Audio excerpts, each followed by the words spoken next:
Saya perkenalkan diri, nama saya Roni Hidayat, sarjana hukum, pangkat saya AKP.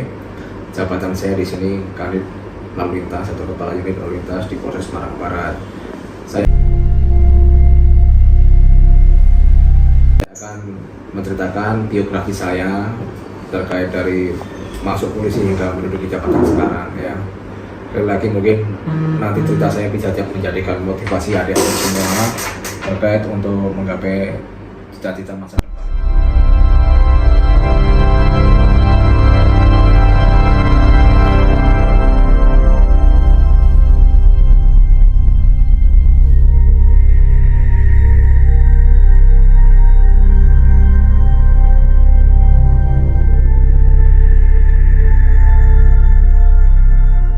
Saya dulu lulusan SMA, kemudian daftar polisi tahun 96. Alhamdulillah daftar sekali masuk ya, mungkin saya karena beruntung.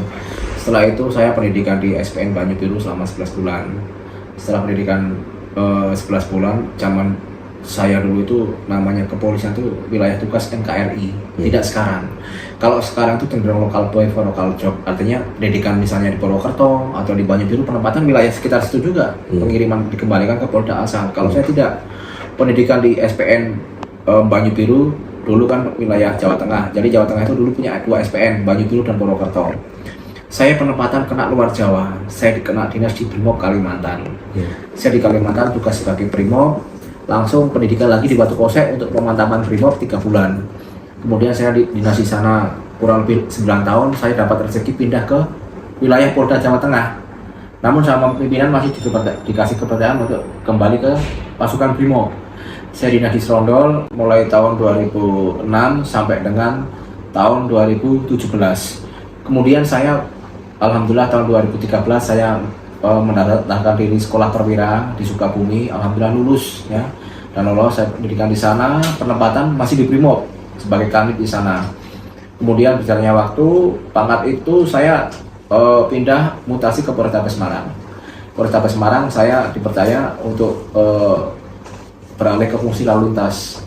Di lalu lintas kurang lebih 5 tahun sebelum di sini. Jadi saya di Satlantas itu dimulai dari komandan tingkat kasubnit atau komandan subunit yang bertugas ngecek di pos-pos polisi, misalnya pos Bangkong atau pos di KRC Eka Karya ataupun pos-pos yang lainnya, Tugu Muda dan sebagainya. Setelah itu makin tahun saya dikasih kepercayaan makin meningkat jabatan saya, sehingga setelah Gatur kemudian Kasubnit Patwal, kemudian kami Turjawali, kurang lebih 5 tahun lah di Satlantas.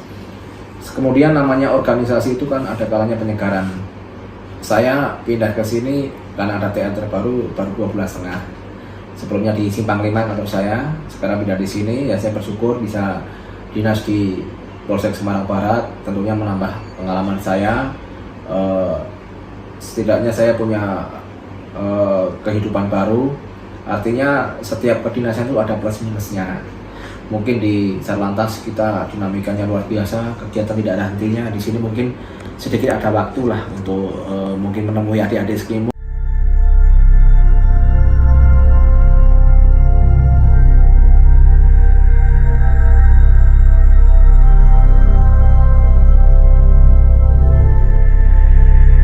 Jadi kalau cita-cita saya rasa sama, mungkin adik-adik semua pun cita-citanya pasti akan bisa berguna bagi nusa dan bangsa kan.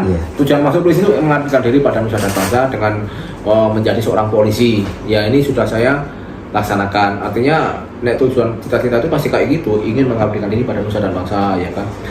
Ingin menjadi penerus generasi untuk yang bisa bermanfaat bagi negara kan, tentunya seperti itu.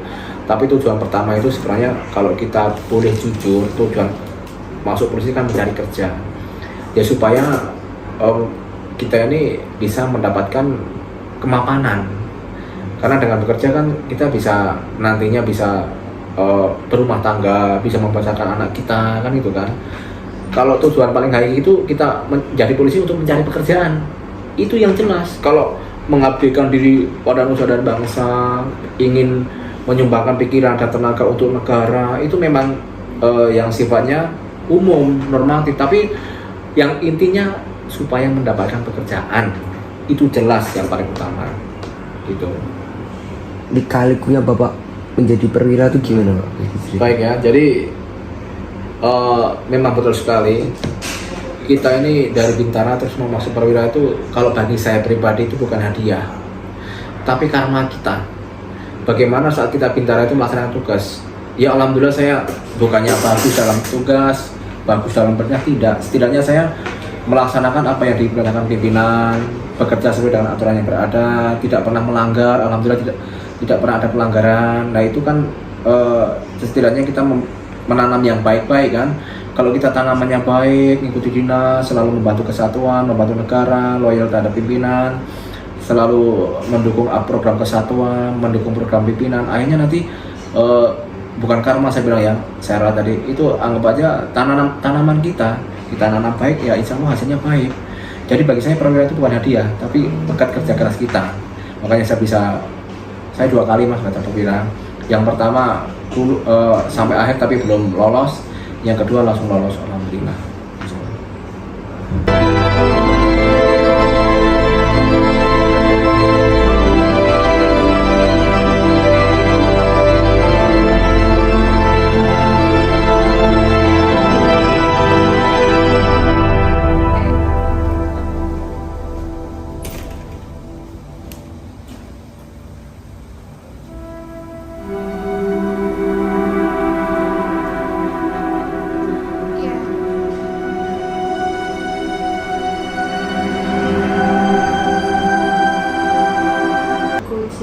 Itu gimana? Terus kayak akhir-akhir ini kan polisi tuh masih banyak kasus-kasus yang beredar, itu gimana? Ya, baik ya. Namanya dinasti kepolisian ya. Dinasti kepolisian itu ya namanya kita harus, apalagi yang saya ceritakan kan saya dinas di fungsi lalu lintas. Tentunya mungkin agak tidak mengenakan bagi orang-orang yang suka melanggar lalu lintas. Misalnya, ya mohon maaf ya, umur adik-adik semua ini kan kayak Mas Nendra itu umurnya berapa sekarang? 15 Pak. 15 tahun. Lagi seneng-senengnya ya lulusan sekolah SMA, mungkin kuliah semester 2 itu kan lagi seneng-seneng naik motor ya, saya terus play ya. Kadang-kadang motornya diganti ban yang kecil, nggak pakai spion, knalpotnya brong. Itu bagi kami kan itu suatu pelanggaran karena ada undang-undang yang sudah tertera, yaitu Undang-Undang Nomor 22 Tahun 2009 tentang lalu lintas dan angkutan jalan. Itu semua sudah diatur di situ bahwa motor itu pun harus sesuai dengan spek yang dikeluarkan oleh pabrik, karena kalau di pabrik kan sudah uji kelayakannya, fit and propernya udah ada. Saya pernah menangani kejadian kecelakaan gara-gara ada seorang laki-laki itu menggunakan ban kecil atau istilahnya ban cacing. Motornya motor Tiger tapi bannya kecil segini. Tentunya saat dia melintasi lubang tidak akan balance atau seimbang. Jatuh terus belakangnya ada truk. Nah, makanya setiap kita saat melaksanakan penegakan aturan, waktu itu masih ada operasi kepolisian di tempat atau statis, kita tilangin, kita perintahkan untuk menggantikan ban yang sesungguhnya. Dikarenakan untuk faktor keselamatan, jadi yang kita lakukan itu untuk keselamatan pengendara, ya kan, dan untuk keselamatan bersama serta untuk ketertiban lalu lintas. Pak Mahfud MD juga Menko Polhukam, Menteri Koordinator Politik Hukum dan Keamanan, itu menyampaikan lebih baik ada polisi, walaupun terkadang ada pelanggaran, daripada 1 hari atau 1 kali 24 jam tanpa ada polisi. Akan terjadi hal-hal yang sangat-sangat merugikan negara. Misalnya ada perintah yang udah polisi libur 1 kali 24 jam, apa yang akan terjadi? Adanya pembunuhan, adanya penjarahan, adanya perampokan, di jalanan macet total, tidak ada yang mengatur, ya kan? Orang akan saling pukul, akan saling baku hantam, mereka akan semenang-menang kayak hukum rimba.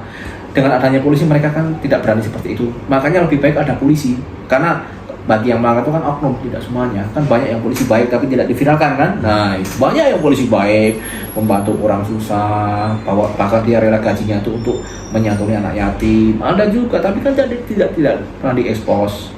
Yang diekspos yang jelek-jelek. Ya tahu sendiri kan, namanya media, bad news is good news. Jadi berita jelek bagi polisi, berita baik bagi mereka. Artinya itu apa? Di-up terus kan. Bahkan kejadian-kejadian yang lama sekali, tahun 2005, 2010 bisa dinaikkan lagi gini loh, figur polisi, padahal itu udah lama. Jadi kami ingin membangun kembali citra kepolisian yang akhir-akhir ini memang belum menguntungkan. Artinya kepercayaan masyarakat terhadap Polri itu menurun drastis. Makanya kita bangun dengan tetap melayani masyarakat, serta membantu kesulitan masyarakat. Demikian. Ada lagi yang ditanyakan?